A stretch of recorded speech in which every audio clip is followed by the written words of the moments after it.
두 남매의 무서운 이야기. 전국에 있는 모든 상을 휩쓸던 촉망받는 발레리나가 있었다. 그녀의 꿈은 세계적인 유명한 발레리나가 되는 것이었고, 외국에 있는 유명 무용단의 스카우트 제의를 받고 기뻐했다. 한국에서의 전국 순회 공연을 하게 된 마지막 공연날, 그녀는 갑자기 무대에서 쓰러졌다. 병원에 가보니 그녀는 급성 말기암이었다. 엄마, 나 다 들었어. 뭘? 나 말기암이라며. 나 이제 죽는 거야? 아니야. 엄마가 너 꼭 살릴 거야.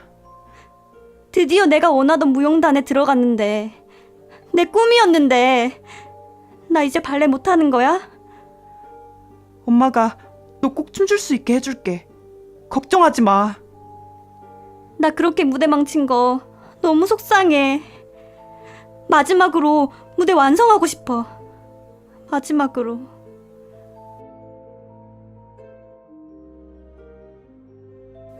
팀장님, 저희 딸 한 번만 무대에서 공연할 수 있도록 해주세요. 그냥 무대에서.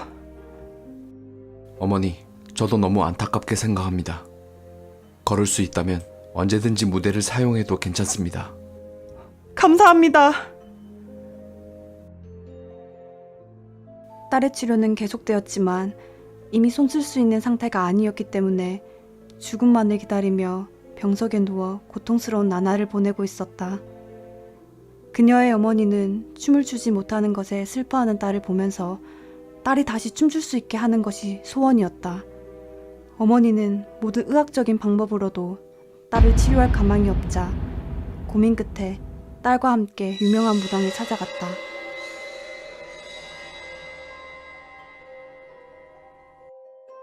딸이 병색에 누워 고민이 많구만. 어떻게 하셨어요? 우리 딸 좀 살려주세요. 딸은 이미 글렀어. 저승사자가 버티고 있는데 무슨 수로 살려? 무슨 방법을 써도 좋으니 제가 마지막으로 공연장에서 춤출 수 있게 해주세요. 무슨 방법을 써도 상관없단 말인가? 네, 춤만 출 수 있다면 아무 상관없어요. 무당은 돈을 받고 부적을 한 장 써주었다. 부적을 받은 딸은 휠체어에서 벌떡 일어나 어디론가 향했다.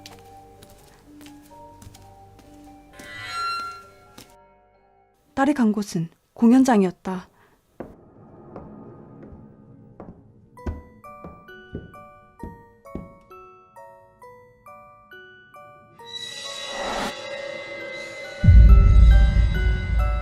오랫동안 병석에 누워있었기 때문인지 동작은 부자연스러웠지만 어머니는 너무나 감격스러웠다.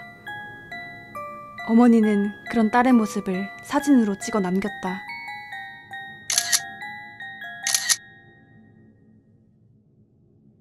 얼마 후 딸은 결국 병을 이기지 못하고 죽었다.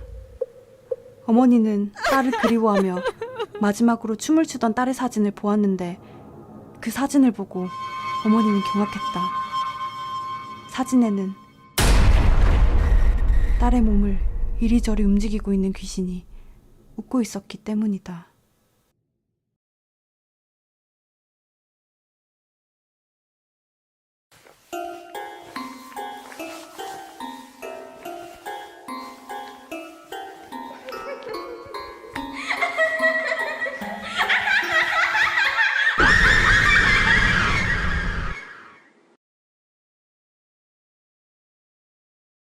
나는 기말고사가 끝나고 동기들의 남은 시험이 끝나기를 기다리며 집에서 영화를 보고 있었다.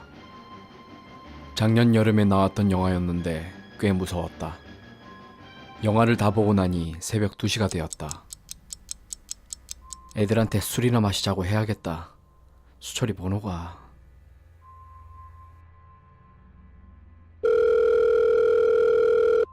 여보세요? 수철이냐? 시험 끝났어요? 끝났지. 시험 끝났으면 같이 술이나 한잔하자. 시험은 끝났는데 과제가 많아서 애매할 것 같아요. 아, 그러냐? 그럼 주말에 시간 되면 보자. 끊는다. 수철이와의 통화로 시간이 더 늦어져서 다른 사람에게 전화하기 애매했다. 잠을 청하려고 침대로 가려는 순간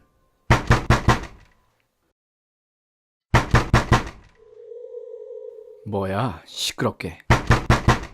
누구지? 아씨, 누구야? 형, 저 수철인데요. 집 근처에서 전화 받은 거냐? 형, 저 수철인데요. 빨리도 왔다. 기다려. 형, 저 수철인데요.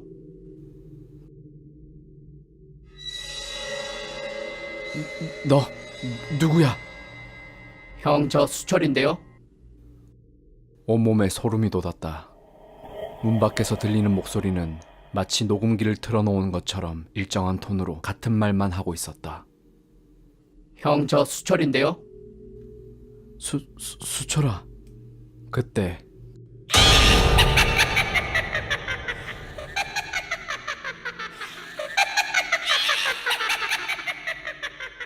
문 밖에 있는 게 뭔지 알 수 없었지만 수철이는 절대 아니었다. 웃음소리가 온 집을 가득 메우는 공포를 느꼈다. 정신을 차려보니 새벽이었다. 웃음소리는 더 이상 들리지 않았다. 그때 핸드폰 벨소리가 울렸다. 여보세요? 형 왜 이렇게 전화를 안 받아요? 빨리 자취방에서 나와요. 너 혹시 어제 내 자취방에 왔었냐? 어제 과제 빨리 끝나서 형 자취방에 갔었어요. 근데 형 현관문 앞에 이상한 사람이 서 있길래 다가가서 봤더니 저랑 똑같이 생긴 사람이 저를 쳐다보고 있었어요.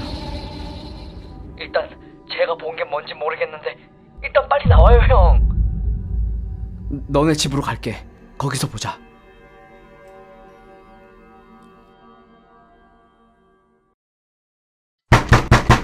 수철아, 나야. 형 벌써 왔나? 수철아, 나야. 수철아, 나야.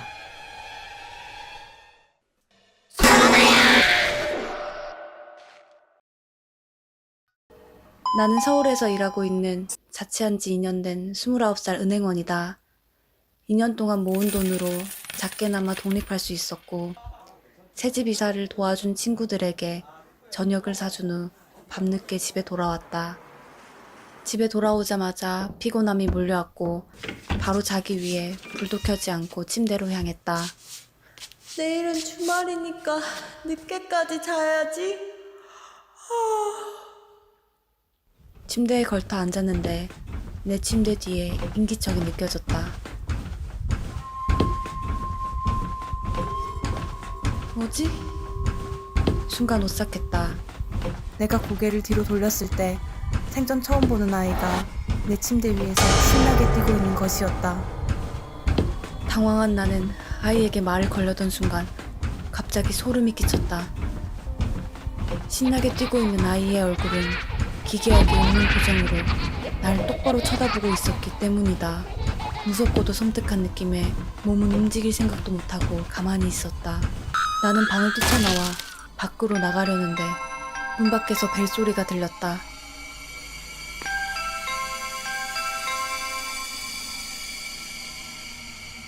인터폰을 보니 어떤 여자가 굳은 표정으로 계속 벨을 누르고 있었다. 아가야. 나는 밖을 나가지도 못하고 있다가 경찰에게 신고하였고 경찰이 오니 그 여자는 사라지고 침대 위의 아이도 사라지고 없었다. 도저히 집에 있을 수가 없어서 친구 집에 있다가 다음날 아침 집에 돌아오는데 옆집 아주머니가 나를 불렀다. 아가씨, 어제 경찰 왔더만. 괜찮아? 그게요. 어제 좀 무서운 일이 있었어요. 아가씨, 웬만하면 이 집에서 빨리 나가. 왜요? 옛날에 이 집에 애랑 둘이 살고 있는 여자가 있었는데 엄마가 잠깐 나간 사이에 집에 불이 난 거야. 애는 자고 있었는지 결국 집 밖에 나오지 못하고 불에 다 죽었어. 그 이후에 이 집 엄마가 애 잃은 슬픔에 미쳐가더라고. 결국 이사를 갔는데 그 후에 이 집에 이상한 소문이 돌더라고. 이 집에 애기 귀신이 나온다나? 근데 그 소문이 돈 후 그 엄마가 어디서 들었는지 자꾸 나타나서 밤마다 울면서 초인종을 누른다고 하더라고. 아가야.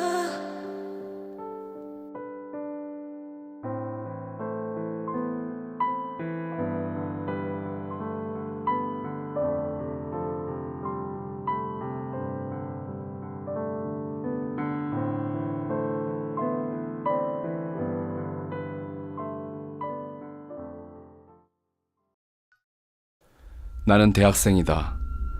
독서실에서 공부를 하다 말고 나는 생각에 깊게 잠겼다. 학교와 가까운 곳에 자취방을 얻기 위해 이리저리 방을 알아보다가 생각보다 많이 저렴한 방을 찾게 되었지만 주인 아저씨의 마지막 말이 조금 찝찝했다. 학생, 밤 12시가 되면 조심해야 될 거야. 알았다곤 했지만 지금에 와서 다시 생각해보니 뭔가 소름 돋는 말이었다. 혹시 귀신이 나온단 말인가? 그렇게 하루가 지났고 나는 그날 자취방에서 첫날 밤을 보내게 되었다.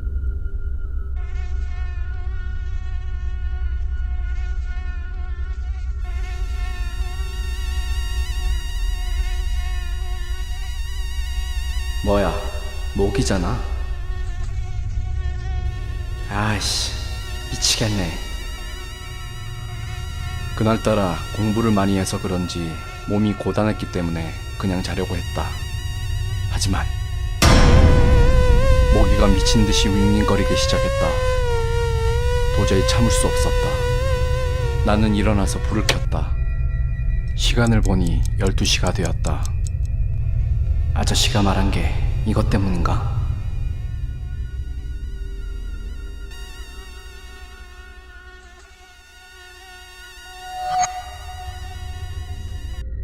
미친 듯이 스윙질을 해서 결국 모기를 잡았다. 죽어있는 모기 3마리. 통깨.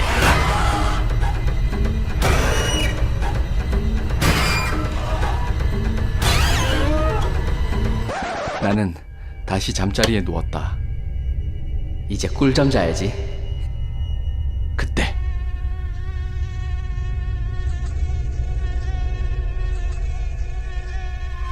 나는 순간 소름이 돋았다. 아까 잡은 모기 3마리 모두 배에 피가 차 있지 않았기 때문이었다. 그럼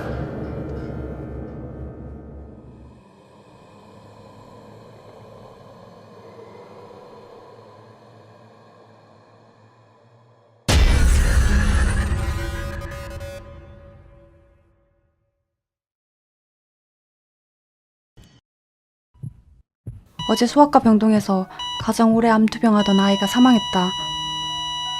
나는 아이의 손에 있던 살아있는 환자를 나타내는 흰색 띠를 떼고 죽은 사람을 나타내는 분홍색 띠를 띄우면서도 현실을 받아들일 수가 없었다. 흰천을 덮고 영안실인 지하 4층으로 이동하는 것을 보면서 아이의 죽음을 실감했다. 나는 잠시 쉬고 나이트 근무를 하기 위해 집에서 나왔다.